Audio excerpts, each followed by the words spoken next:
Cette nouvelle astuce Excel va nous apprendre à identifier rapidement les positions en ligne et en colonne des valeurs seuil dans un tableau. Et nous allons le constater, c'est un calcul matriciel d'une simplicité déconcertante qui permet d'identifier facilement ces positions.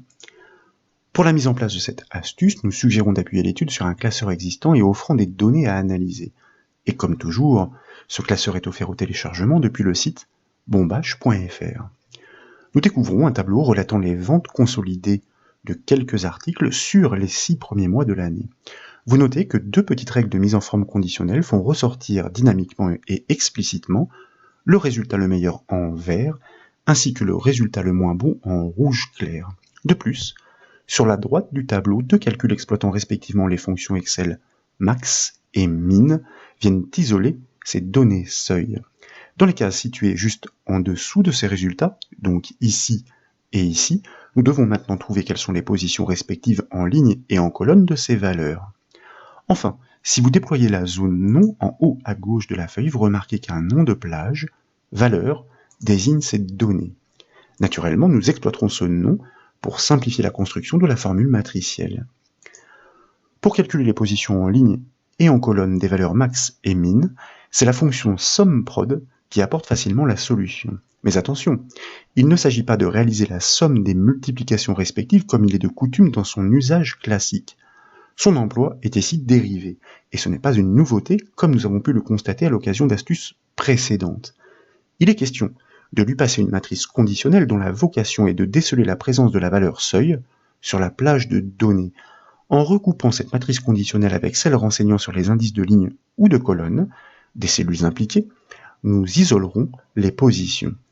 Pour le constater, je vous invite donc à cliquer sur la cellule K6 de la ligne à trouver pour la valeur maximale. Et naturellement, dans l'enchaînement, nous tapons le symbole égal pour initier la syntaxe de la formule. Et comme nous le disions, nous appelons notre fonction matricielle SUMPROD par son nom, suivi d'une parenthèse ouvrante. Suite à quoi, je vous propose juste à gauche de la barre de formule de cliquer sur le petit bouton FX. De cette manière, nous activons l'assistant pour la fonction SUMPROD. Il va nous aider à mieux comprendre le mécanisme du raisonnement matriciel à engager. Et dans la zone matrice 1 qui est active par défaut, nous allons commencer par ouvrir une parenthèse pour accueillir la matrice conditionnelle que nous allons ensuite devoir recouper. Et dès lors, nous allons désigner l'ensemble des données numériques par son nom de plage, nous l'avons constaté, valeur au pluriel.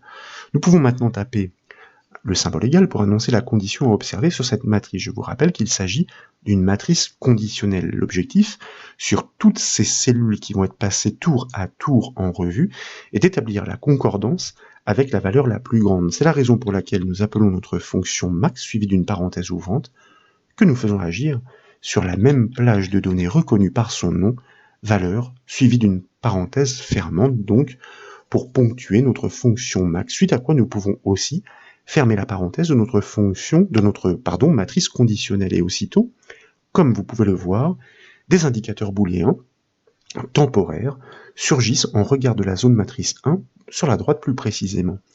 Ils renseignent sur la position répondant favorablement aux critères et sur toutes les positions non concordantes. En effet, dans ce raisonnement matriciel, nous comparons ligne à ligne chaque valeur de la matrice valeur avec la plus grande d'entre elles, max de valeur. C'est la raison pour laquelle la deuxième donnée du tableau, 10102, est repérée par le booléen vrai en position 2. Ce booléen est l'équivalent du chiffre 1, tandis que le booléen faux est l'équivalent du chiffre 0. Donc, en multipliant cette matrice par celle renseignant sur les indices de ligne de chaque cellule, puisque la multiplication par 0 conduit à 0, nous ne conserverons que l'indice de ligne de la valeur la plus grande. C'est la raison pour laquelle maintenant je vous invite à taper le symbole de l'astérisque pour annoncer la matrice à recouper. Et là, nous avons besoin de la fonction pour retourner les indices de ligne. Il s'agit de la fonction ligne suivie d'une parenthèse ouvrante que nous allons faire agir une fois encore sur la même plage de données reconnue par son nom, soit valeur. Et dès lors, nous pouvons fermer la parenthèse de notre fonction ligne. Un seul indice de ligne n'est pas multiplié par 0. De fait, par le biais de ce recoupement, nous obtenons une valeur positive isolée dans la matrice fournie en indication par la fonction SUMPROD. Et comme la vocation de cette dernière est de sommer toutes ces valeurs multipliées à l'issue, il en résultera uniquement l'indice de ligne 4 de la valeur max dans le tableau de données. Pour le constater, je vous propose donc de cliquer sur le bouton OK de l'assistant fonction SUMPROD. Et comme vous pouvez le voir, c'est bien la ligne de la valeur la plus grande, donc la ligne 4, repérée par la mise en forme conditionnelle qui est retournée.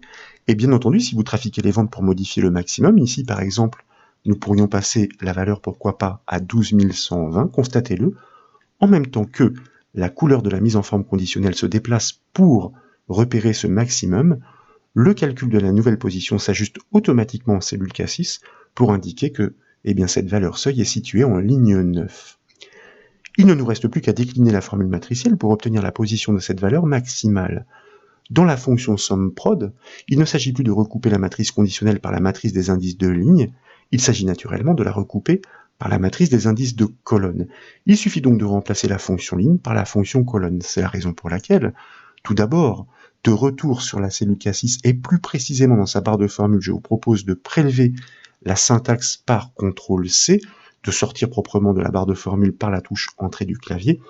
De fait, nous sommes sur la cellule K7, dans sa barre de formule, nous répliquons la syntaxe par le raccourci clavier CTRL-V, et comme nous l'annoncions ici, nous allons tout simplement remplacer la fonction ligne par la fonction colonne pour constater qu'à validation, nous obtenons bien l'indice de colonne de la valeur la plus grande, la colonne E, soit la 5e colonne. Bien entendu, pour obtenir les indices de ligne et de colonne de la valeur la plus petite, les déclinaisons des précédentes syntaxes sont triviales. Dans la fonction SUMPROD, il suffit de remplacer la fonction max par la fonction min. C'est la raison pour laquelle je vous propose de sélectionner la cellule K10, de coller la précédente syntaxe, donc nous allons bien ici rechercher l'indice de ligne de cette valeur la plus petite, mais donc il ne s'agit plus de la fonction max, nous l'avons dit, mais de la fonction min, et nous validons.